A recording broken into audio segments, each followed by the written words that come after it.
We're 3 days into Kansas City Chiefs training camp, and already certain names are starting to emerge as contributors for the Kansas City Chiefs, and there is a trio of guys on the offensive side of things that maybe a lot of people didn't see coming that were going to be influences for this season, but certainly they have the talent to do so. We're going to go through a snippet of an article from Arrowhead Pride. We're going to take a look at a tweet from obviously Twitter. And then I'm going to give you the athletic profiles and a couple of thinking points for each of these players. There are three guys, once again, three guys who are, I think, making a bigger mark than you or I would have thought previously. In an article from Arrowhead Pride titled Thursday Training Camp Notebook, Andy Reid says pads are coming Sunday, subtitled, after Kansas City's third training camp practice, the head coach said the first padded practice will be this weekend. Now, not to be a critic, but why give your article a subtitle that is just the title reworded? Just throwing it out there, not being a critic. This is from Arrowhead Pride by Jared Sapp. One of the subheadings in the article is titled Young Talent. Rookie wide receiver Jaylen Royals could be called upon for a heavier-than-expected role with the looming suspension of Rashee Rice. Reid likes what he sees from the Utah State product. He looks like he's very smart, observed Reid, because we're in our third install here today and we load them up with plays early. And he's been able to retain a lot of the newer stuff that we introduced to him before the new stuff we've introduced now. So that's a good sign. Then he's made some catches. You've seen it out here. He's made some catches. Does he have a long way to go? Yeah. He's got to keep working and work through all of this, and we'll see how it goes when everything's flying. Another player making a case is the former New England Patriot wide receiver Taekwon Thornton. I like what I've seen, Reid noted in the second round selection from 2022. He's working hard at it. He's made some big catches out here. He's working his routes and playing physical in his transition game there. You've just got to keep coming. We're still young in this thing, so we got to keep bringing it here. Reid also discussed undrafted rookie tight end Jake Brenningstool, who he noted was a draft favorite of general manager Brett Veach. Brett gets the credit for that one, Reid called. He loved them and loved what he saw, and so far the kid has done a nice job. Again, let's just see how he does when things get going. But he's working in there. It looks like the quarterbacks trust him. They're throwing it to him, so it's positive. Now, the first thing I need to say, Jake Brenningstool and Jaylen Royals are rookies. In this, there is a video on both of those players in full in the 2025 draft pick playlist. I know Brenningstool was not a playlist, but that's where I put all the UDFAs as well. So there's full videos on them there. There's also a full video on Taekwon Thornton, a couple, I think, from when he was signed. Now, here is a tweet from Daily Chiefs. This is just one day, just one snapshot of training camp so far, but it is very telling. Mahomes' Day 2 team drill targets. Brown, Kelsey, Rice, Royals, Thornton, 3. So Royals and Thornton led the team, co-led, but still led. No one got more targets than they did, with 3 targets apiece from Patrick Mahomes. Brenningstool bringing in that second tier with 2 targets in that one practice. Royals, Thornton, and Brenningstool getting more involved, says Daily Chiefs. This offense is stacked with weapons. Well, indeed. Now let's take a moment to look at those weapons. Jaylen Royals does not get the credit he deserves for a lot of things. Here he is with a 9.01 RAS score overall, 6 feet tall, 205 pounds, 13 bench press reps, 36-inch vertical leap, 10-foot 1-inch broad jump. Now, with the exception of height there, everything is a yellow number, but 6 feet tall is certainly tall enough to be playing wide receiver in the NFL. 40-yard dash of 1 4.42. That scores a 9.17. A 10-yard split of 1.53 scores a 9.04 out of 10. These are elite numbers for the wide receiver. A short shuttle of 4.25 and a three-cone drill of 6.94 leave you with a good grade for agility as well. He is not one of these guys. Look, he's absolutely ripped, but he's not one of these guys that can't change direction. It gets forgotten that Jaylen Royals has a 4.42 40-yard dash. He's going to be filling in for Rashee Rice and getting that experience, that baptism by fire, really, with that strong opening slate. And that is going to pay dividends in the postseason. That's going to pay dividends in the playoffs. That's going to pay dividends in Jaylen Royals' second season in the NFL. This is a wide receiver who can do a little bit of everything, and it's a wide receiver that I expect they're going to try to do a little bit of everything, with whom they will try to do a little bit of everything. I think they're going to put him out there and test his limits early on and see what it is that he really has at the NFL level. Now, last year's number 2 wide receiver by snap count was Justin Watson. Number 1 was Xavier Worthy. Number 2 was Justin Watson. That was the Chiefs, for all intents and purposes, after all of the injuries and calamity. Justin Watson was the number 2 wide receiver with the second most snaps on the team. Who would you rather have? Jaylen Royals or Justin Watson? I would pick Jaylen Royals. Which means that, at least for myself, and I assume that I am answering the same as many of you watching this, I would rather have this year's number 4 wide receiver than last year's number 2 wide receiver. That type of computation is dastardly for opposing NFL defenses.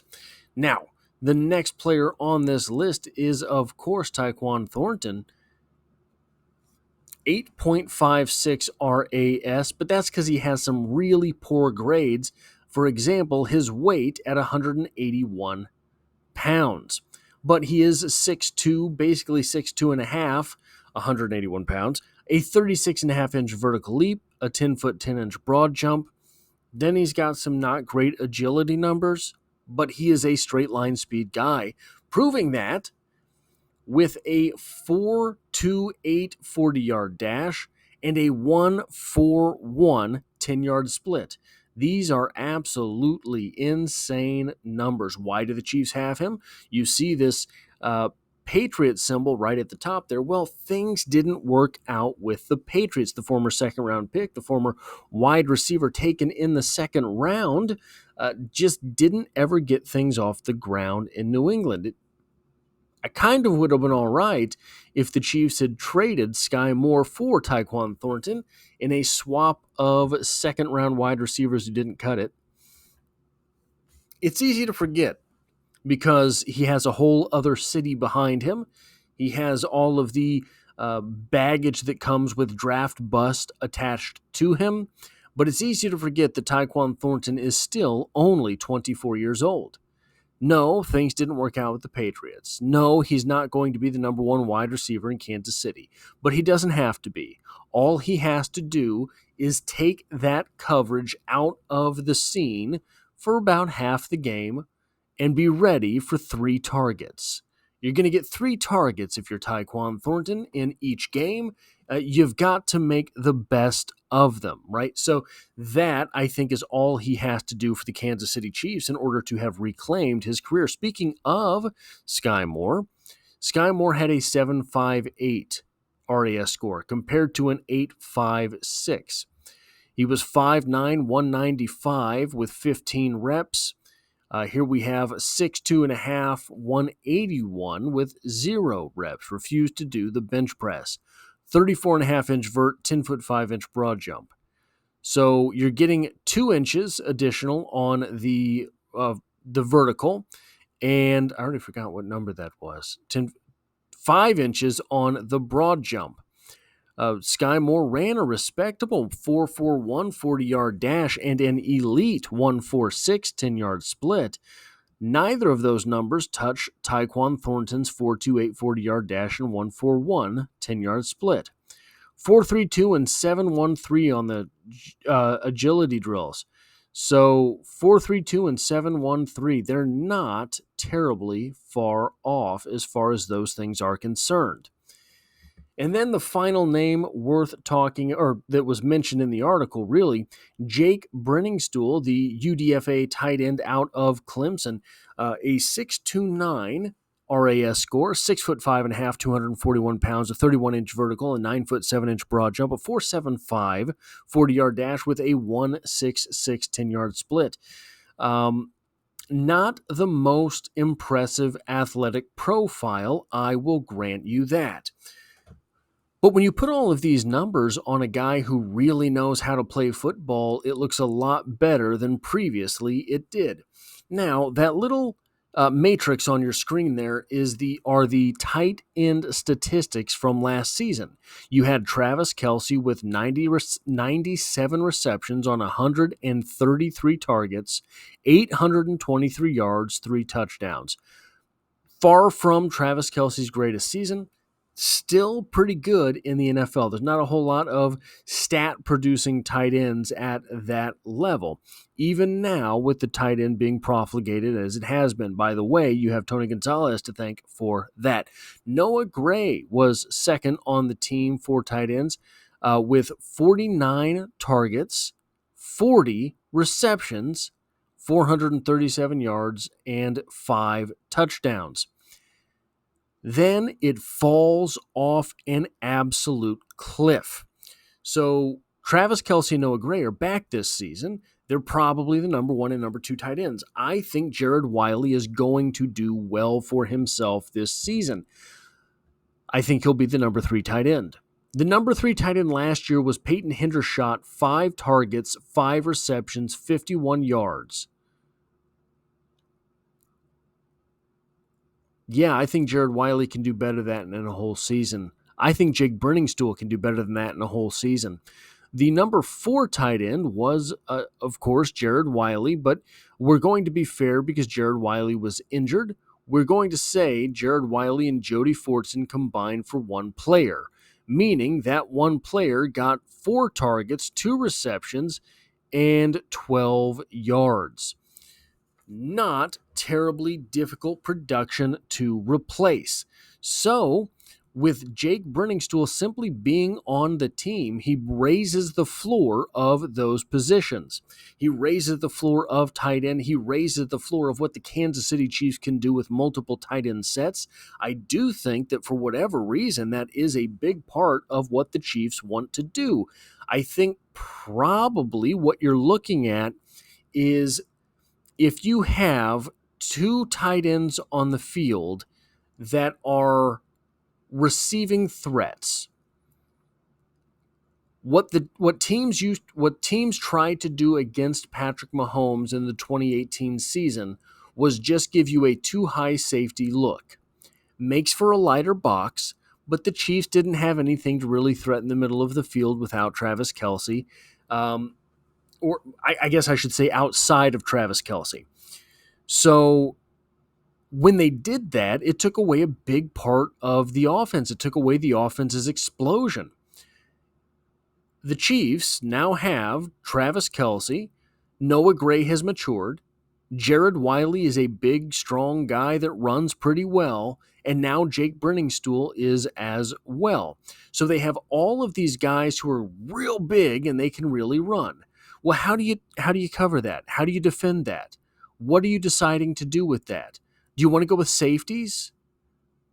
If you want to go with safeties, that's fine, but Jake Brenningstool is 6'5.5". He's going to moss them. You want to go with linebackers? Well, maybe Jake Brenningstool isn't that much faster than an average linebacker, but he's got the ball skills. Does your linebacker have the ball skills? Jared Wiley, I don't remember his 40 off the top of my head, but it was pretty good. Maybe he's faster than your linebackers. What happens when the Chiefs have 2 tight ends on the field, Taekwon Thornton and Xavier Worthy. What personnel do you bring out when the Chiefs have jumbo size on the field and absolute jets to boot? So I think that all these guys are shoo-ins to make the roster, and they've been absolutely tearing up camp. But what do you think? That is all I have for this video. If you like or appreciate what it is that I do here, hitting a like button really does help me out, as it tells YouTube to share this video with other Kansas City Chiefs fans. And if you find yourself here by chance but not design, the Chiefs are the only thing I talk about on this channel, dropping multiple videos every single week. And as always, I hope to have you back for the next one.